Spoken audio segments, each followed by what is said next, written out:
বিসমিল্লাহির রহমানির রহিম। আর রিজালু কাওয়ামুনা আলান নিসাই। আরেকবার বলছি, হে আমার মা, ওরে আমার বোন, ওরে আমার বেটি, একটু ধৈর্য ধরে শুনেন আল্লাহ কি বলছেন।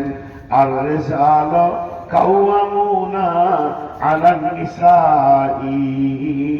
পৃথিবীর বুকে যত পুরুষ আছে, আল্লাহ তাবারাক ওয়া তাআলা পুরুষকে বানিয়েছেন। পুরুষ হলো নেতা, এই স্বাধীন জিন্দেগিতে থাকবে।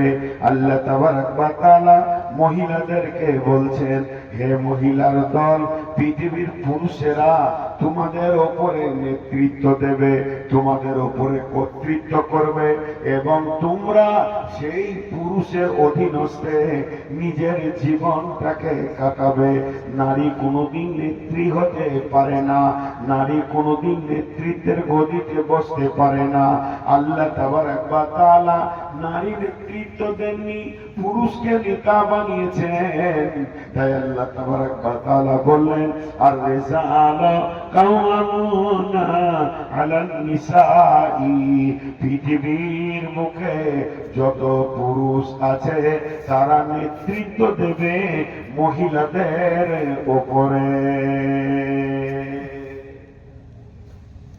বাস, তাহলে পুরুষরা তো এবার ফুলে গেল। আমরা নেতা, জি, কেন নেতা এটা পরে। আমি নেতাটা কেন, কোরআন মুখ খুলে দিয়েছেন। কিন্তু মা বোনদেরকে এখন ওসিয়ত করতে শুরু করেছি, তো মেয়েদেরকে 5 মিনিট করি। হে আমার মা, তাহলে একটা মেয়ের নেতা হবে কয়টা? একটা মেয়ের নেতা হবে 4টা পুরুষ।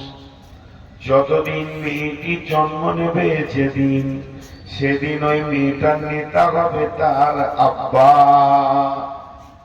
আব্বা যদি মারা যান, আব্বা যদি বিদেশে চলে যান, প্রবাসীতে থাকেন, তাহলে ওই মেয়েটার নেতা হবে তার বড় ভাই। ক্রমান্বয়ে ভাইরা নেতা। এবার দেখা গেল ওই মেয়েটির বাপ আর ভাই মিলে একটা সুন্দর ছেলেকে দেখে বিয়ে দিয়ে দিল। যেদিন বিয়ে দিয়ে দেবে, ওই মেয়েটির নেতা হয়ে যাবে তার স্বামী। যেদিন স্বামী মারা গেল, হঠাৎ অ্যাক্সিডেন্ট হয়ে মারা গেছে, যদি বাপ ভাই থাকে তো বাপ ভাই আবার নেতা। তবে শুনেলেন, যদি ওর পেটের বাচ্চা ইয়ং হয়ে যায়, ব্যাচেলিয়র হয়ে যায়, ছেলে যদি সিয়ানা হয়ে যায়, তাহলে মায়ের নেতা হবে সন্তান। তারপরও মাকে নেতা বানানো যাবে না। একটা মেয়ে বাড়ির বাইরে বের হতে গেলে সে ভাইকে জিজ্ঞেস করবে, আব্বাকে জিজ্ঞেস করবে, আব্বা না থাকলে ভাইকে জিজ্ঞেস করবে। ভাই বাপ যেদিন বিয়ে দিয়ে দেবে, স্বামীর বিনা হুকুমে সে চলতে পারবে না। তার জিন্দেগিটা স্বামীর অধীনস্থে বাঁধা থাকবে, স্বামীর গণ্ডিতে থাকবে। যেদিন স্বামী মারা যাবে, যদিও মা, যদিও মা, যদিও মা, কোরআন আর হাদিস বারবার বলেছেন, অবিল ওয়ালিদাইনি ইহসানা, তোমরা মা বাপের উপরে ইহসানি করো, মা বাপকে ধুমকে কথা বলিও না। ফালা তাকুল্লাহুমা উফিউ, আর তোমার মা বাপের কথাই উফ করিও না। অতএব যদিও মা, মা বলে কি হবে, বেটার বিনা হুকুমে মা বাড়ির বাইরে যেতে পারে না। বেটার বিনা হুকুমে মা বিয়ে বাড়ি যেতে পারে না, মরা বাড়ি যেতে পারে না। সে যদি নিয়ত করে বাবার বাড়ি বেড়াতে যাব, তাও বেটার হুকুমের বাইরে যেতে পারবে না। তার কারণ তার নেতা হয়ে গেছে বেটা।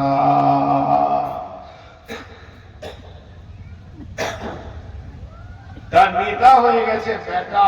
বেটার হুকুমের বাইরে তার যাওয়ার কোনো ক্ষমতা নাই, যাওয়ার ক্ষমতা নাই।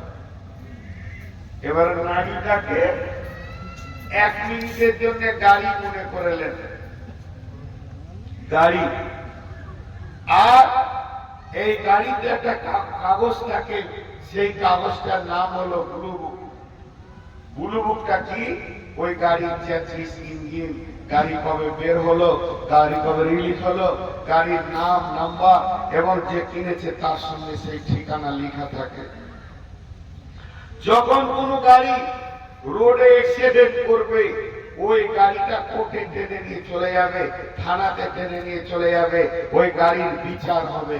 কিন্তু গাড়িকে নিয়ে কোনো বিচার হয় না, গাড়ির মালিককে ঠিকানা ধরে বের করে তারপরে বিচার শুরু হবে। গাড়ির একা বিচার হয় না, কিন্তু গাড়ির মালিক যদি কাউকে থাপ্পড় মেরে থাকে তার জন্য তাকে একা নিয়ে বিচার হবে। কিন্তু গাড়ি যদি অ্যাক্সিডেন্ট করে থাকে, ওই গাড়ি আর সেই গাড়ির মালিক একসঙ্গে হবে, তারপরে বিচার শুরু হবে। হে আমার বাপ ভাই, আল্লাহর রাস্তে শুনেন, যদি যেদিন কিয়ামত হবে, পুরুষের বিচার যখন শুরু হয়ে যাবে, পুরুষের বিচার আল্লাহ করবেন। কিন্তু যখন কোনো মেয়ের বিচার শুরু হবে, কোন নারীর বিচার শুরু হবে, তখন ওই মেয়েটার বিচার একা হবে না। ওই মেয়েটার বিচারের সময় আল্লাহ তাবারক ওয়া তাআলা তার মালিককে ডাকবে।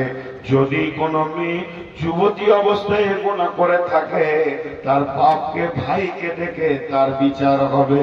যদি কোনো মেয়ে বিয়ে করার পর গুনাহ করে, তার স্বামীকে কিয়ামতের মাঠে ডেকে বিচার শুরু হবে। যদি কোনো মেয়ে স্বামী মারা গেছে, বেকার জামানায় গুনাহ করে, তারপরও বেটাকে ডেকে মায়ের বিচার হবে। বন্ধু আমার, ওরে আমার মা রে, ওরে আমার বোন রে, যতক্ষণ পর্যন্ত যে জামানায় গুনাহ করবে ওই পুরুষটাকে হাজির না করবে, অতক্ষণ পর্যন্ত তার বিচার শুরু হবে না। কঠিন কিয়ামতের দিনে মায়ের বিচারকে দেখতে হবে দাঁড়িয়ে বেটাকে, আর বোনের বিচার দেখতে হবে ভাইকে, স্ত্রীর বিচার দেখতে হবে স্বামীকে, মেয়ের বিচার দেখতে হবে বাপকে। এর জন্য একজন মুফাসসির লিখেছেন, যখন কোন মেয়েকে জাহান্নামে ফেলা হবে, তার গলাতে 4টা পুরুষকে বেঁধে দেয়া হবে। একটা পুরুষ হলো বাপ, 2টা পুরুষ হলো ভাই, 3 নম্বর হলো স্বামী এবং 4 নম্বর হলো তার ছেলে।